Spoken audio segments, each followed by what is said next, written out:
என்ன வாயிற்று வானரமே, தளர்ந்து விட்டாயா? என்ன உனக்கு இவ்வளவுதான் சக்தி?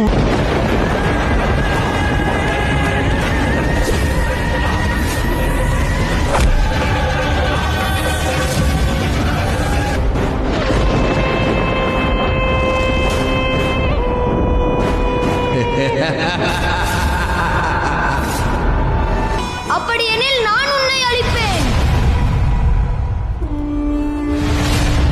நீயா என்னை கொல்லப் போகிறாய்? பாதி யானை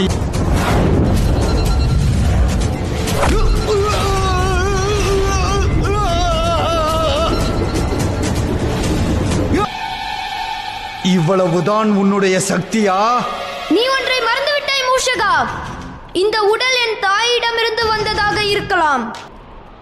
கைலாயத்திற்கு சிவனை தேடிச் செல்வேன்.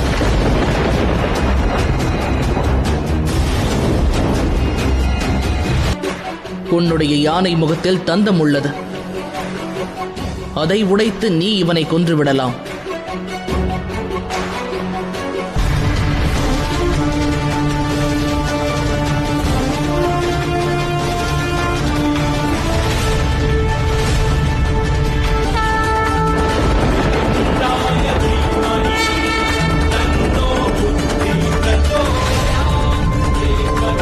இந்த தந்தமே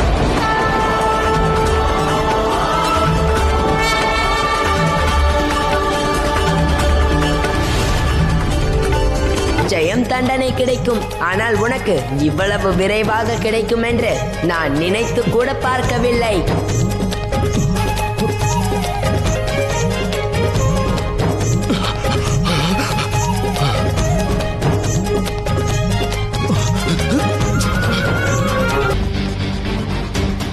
வினைகளை தீர்ப்பவனே, என்னை மன்னித்து விடுங்கள். நான் எனது பலத்தின் மமதையில் மற்றும் சாபத்தின் கோபத்திலும் நடந்து கொள்வேன் பிரபு.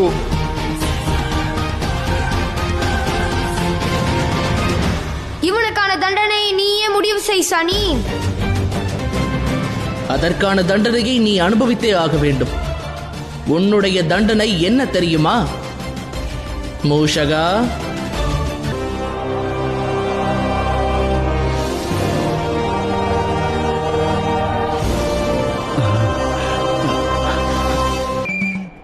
அது உனக்கு இப்பொழுது புரியாது. நீ கணபதியை உன் முதுகில் சுமந்து கொண்டு கைலாயம் செல்லும் பொழுது புரியும். அப்பொழுது பிரச்சனை செய்ய வேண்டும் என்று உனக்கு தோன்றவே தோன்றாது.